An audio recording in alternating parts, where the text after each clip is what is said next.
3 rounds in and we've had 3 different winners. Donny McDonald taking a home win in Inverness before a classic battle in the border counties between Gary Pearson and Jock Armstrong, with Armstrong coming out on top on Pearson's home patch.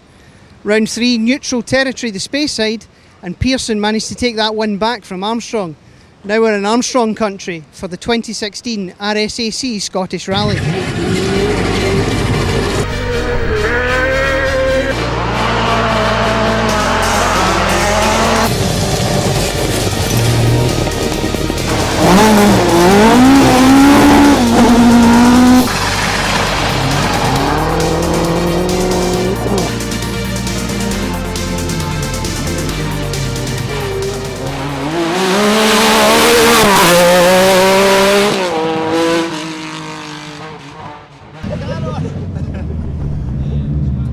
No pressure at all. Just Gary's he's got the easy bit. He just needs to follow my lines and do everything he needs to do. So hopefully, yeah, it's your home event, but you get quite lackadaisical where you don't maybe concentrate as much, and you think you're not listening to your navigator, and you think you know it, and that's the wrong thing to do. So you need to pay attention, give yourself a slap.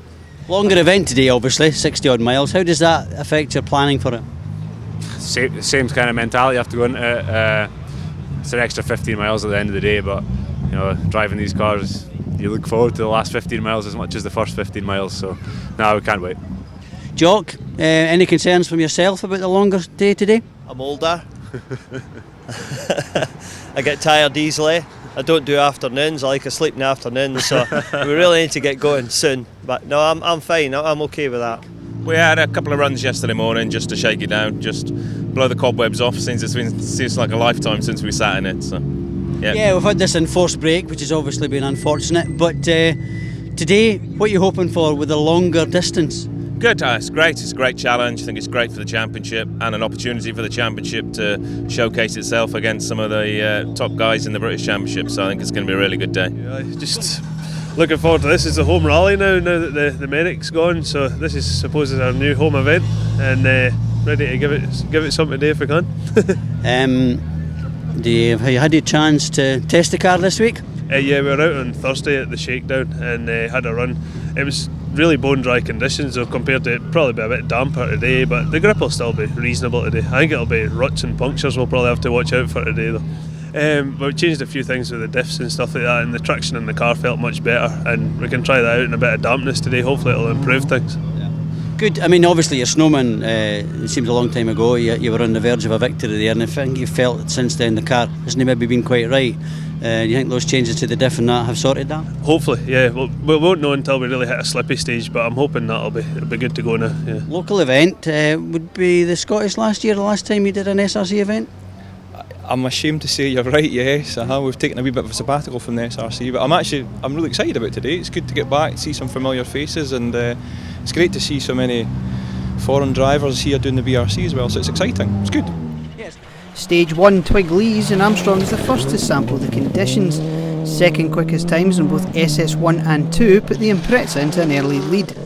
Although judging by the activity and service, all was not well in the Armstrong camp.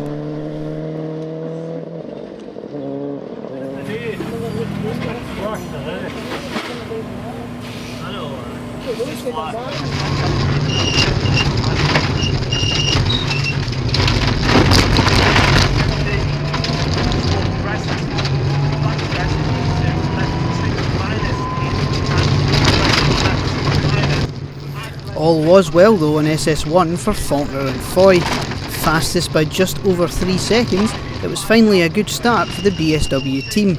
They backed this up with third quickest on 2 to arrive at service in second overall.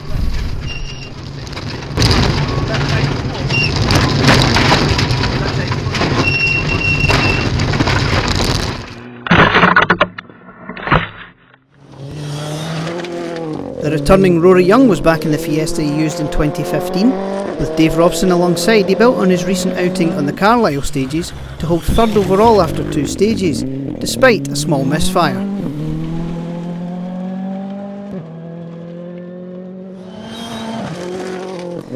So where were the championship leaders?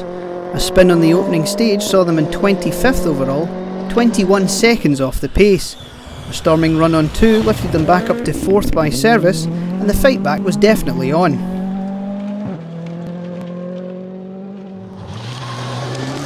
Also on form in the opening loop were a trio of Evo 9 crews, Bruce McCombie, Mark McCulloch and Freddie Milne arriving at service covered by only 3 seconds, with the Scott Fab car at the head of the group. The battle was on for the rest of the day.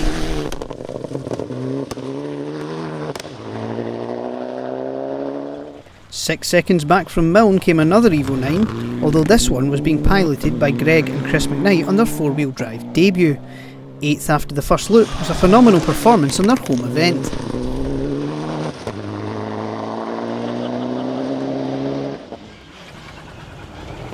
Chasing the McKnights down in yet another white Evo, Andrew Gallagher and Jane Nichol were having one of their better runs so far this year.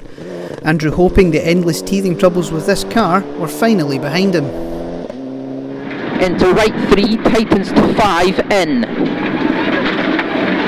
Right 3, tightens to 5 in.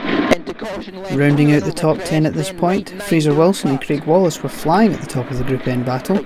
The only worry appeared to be the car's appetite for tyres, which were wearing far quicker than they had anticipated. 120. Care, crest, then right 5 in, 300.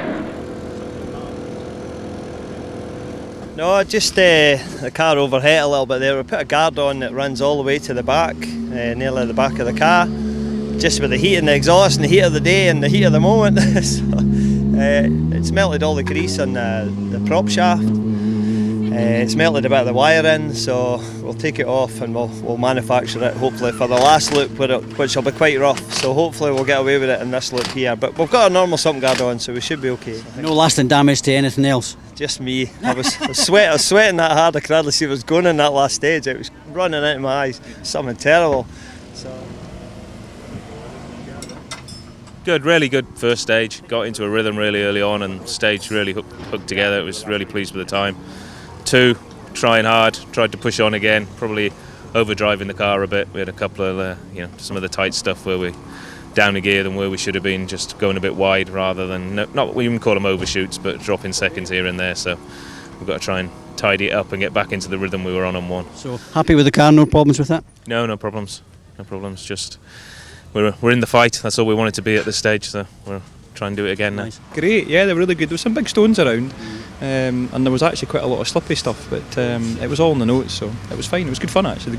Great stages. And now, of course, it's raining down here in Heath Hall, which probably means it's raining in A.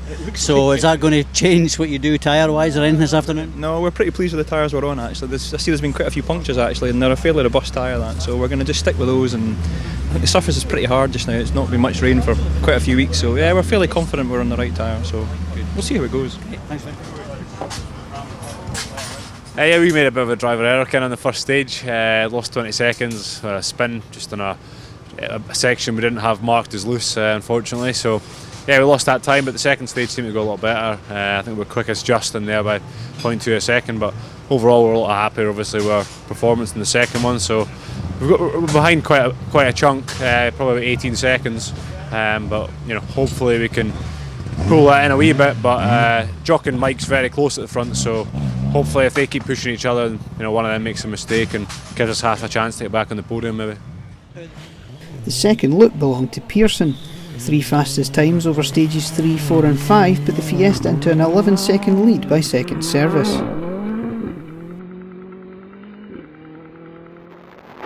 With the car now running cooler, Armstrong was trying as hard as ever. For some reason though, the Impreza man couldn't live with the pace of the Fiesta over the second loop, arriving back at service 11 seconds behind. Right 5 minus, in to left 4, correction 1 of the crest, and left 1 no cut to right 1 in crest, 100 to right 1 into left 1 of the crest, and left 6 plus stay in no cut, and 6 plus. Now third, Faulkner and Foy were still flying. Unfortunately, a mistake on SS4 ruined their run a bit. We'll let Mike explain. 40, left 5, 60. This stage was okay, although we've got I don't know, it's grabbing brake, car's really sideways on the brakes, but we had a really good run, but we spun on the bridge, and so it's just one of those days where it seems to be, we've got the pace right, everything's right, we just got some niggling, dropping little times in places, but we're still all to fight for. Into left 3, 60, right 3 in, and left 4 in, and danger deceptive right 9. Moving into fourth in this loop, it was turning into a good day for McCulloch and Hendry. With the suspension and diff on the car finally set up how Mark likes it, they were now locked in a battle with Young and Robson. Into flat right 3 over small crest, C40. With 20 seconds of penalties incurred sorting the misfire, the Fiesta crew were now only 3 seconds back from the Hardy Evo, setting up a showdown for the final loop.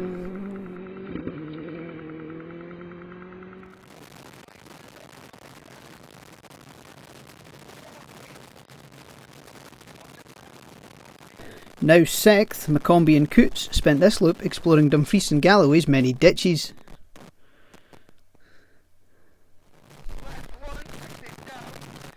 When it was on the road, however, they were showing the kind of form that had made them serious title contenders in 2015. And as always, Bruce was smiling. And I was just out of shape when I got there, and I just gripped the corner, and there was a big steam in the side of it, and it was like 2 wheels, and we go at the end of the stage like, wow. Exciting. Aye. An exciting ride, Michael. Thanks, guys. Left over crest into long right 3 over bump. Into left 1, 60, crest right. Continuing to shine on home soil, the McKnight's foray into four-wheel drive was still going well, only 8 seconds back from McCombie and Coots after 5 stages. Deceptive right 4 over crest, and a long left 6, don't cut. Still chasing, Gallagher and Nicol were now almost 40 seconds back from the McKnights, but not really sure why as their difficult season continues. 11 seconds back came one of the drives of the day. Michael Binney with Claire Mole alongside had their elderly Evo in 9th after 5 stages. Binney, who hails from a single-seater background, had shown pace on the Carlisle stages and was backing it up here in Scotland, making many established names take note.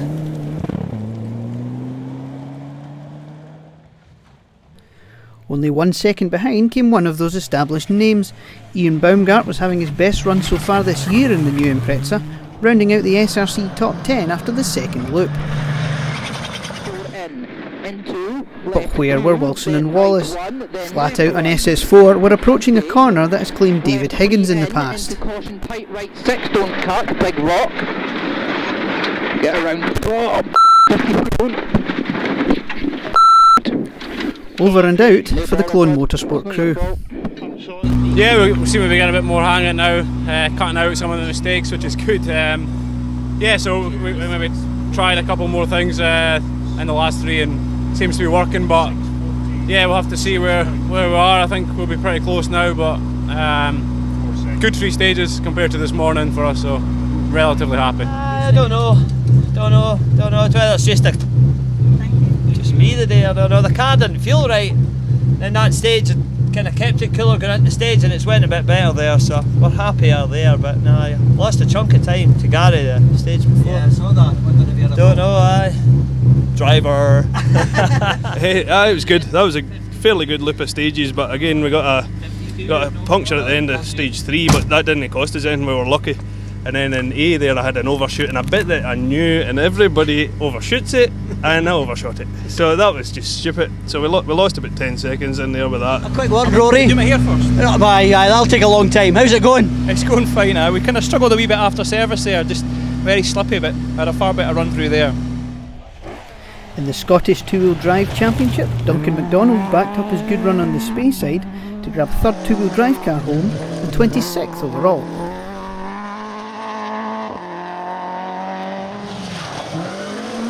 20th overall and 2nd two-wheel drive went to the committed Angus Laurie and Paul Gribben.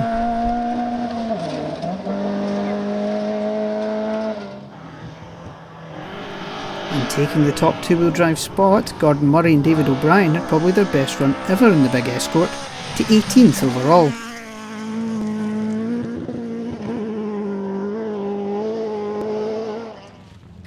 Taking 11th, top Group N crew and second in the SRC Challengers, it was another good day for Alistair Graham and Laura Stewart as they continued to learn the four-wheel drive game. But sometime soon, Alistair's going to have to admit that he's enjoying himself. Okay, we had a real problem in 5. We caught Fred and threw loads of rubbish up in the windscreen, and it was a dead technical section, a couple of miles, and I didn't have enough straight to clean the windscreen because it would have been made it a lot worse if I tried to clean it. So we couldn't see a thing. Next thing, he pulls over, we gets by him, we get down hairpin left, and then we come round to this chicane, and I couldn't see a thing, man. Locked up and into the chicane. Car conked out. As soon as it conks out, the diff setting goes back to tarmac, the intercom turns off. Couldn't get it started, then I got it started, then I stalled it. So it wasn't good. 10th was a solid run for Ian Baumgart and Mike Dixon. Top challengers and 9th overall, Scott McCombie and Mark Fisher had enjoyed a day-long battle with Graham and Stewart before a final loop charge pulled them clear of their challenger rivals. You told me at service that he had a big stick and he was going to make you go quicker. And it worked. And it worked. And a sharp pencil. Well done, good day. Yeah, good, yeah. Happy now. Enjoy. Jumping into the top 10 in the final loop, Barry Groundwater once again fought back from a steady start to finish 8th. 7th was a solid four-wheel drive debut for the McKnight family.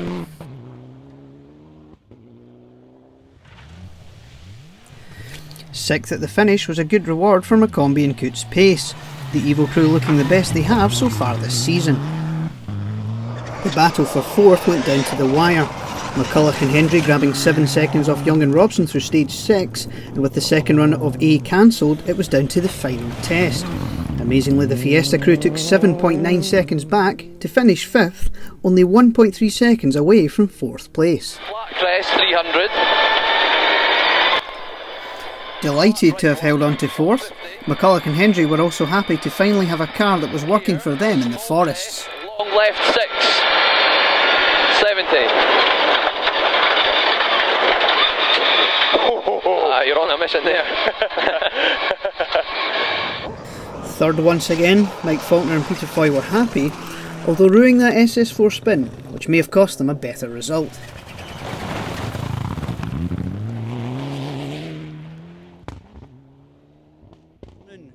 Yeah, it's been a really good day. Really enjoyed the battle. I'm sure tomorrow we'll reflect on the achievement and how well we've driven and how great Peter's done on the notes and the job the guys have done again. But just disappointed at the moment to give it everything to fall a little bit short. Yeah, no, he's worked really hard, chuffed to bits really, to get a podium again, but really disappointed not to be that second. But all good. Another keep going. At the top of the field, Armstrong took 5 seconds from Pearson over SS6, before Pearson took 3 back over the final test to grab the Scottish victory by 10 seconds over the Impreza crew.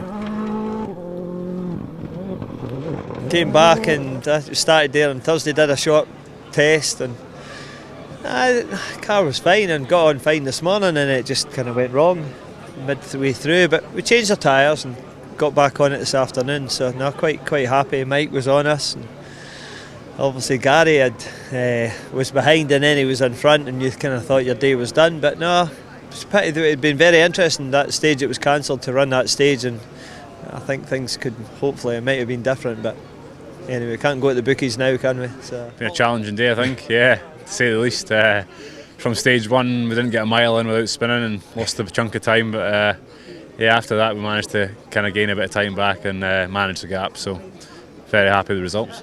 Gary drove well again today. I wasn't out with my mistakes, but just the sheer pace, as I've said before, we have to work on our notes. This is new to us, the pace that we're running at, so we'll go away from this and we'll do a bit more work, but it certainly wasn't easy.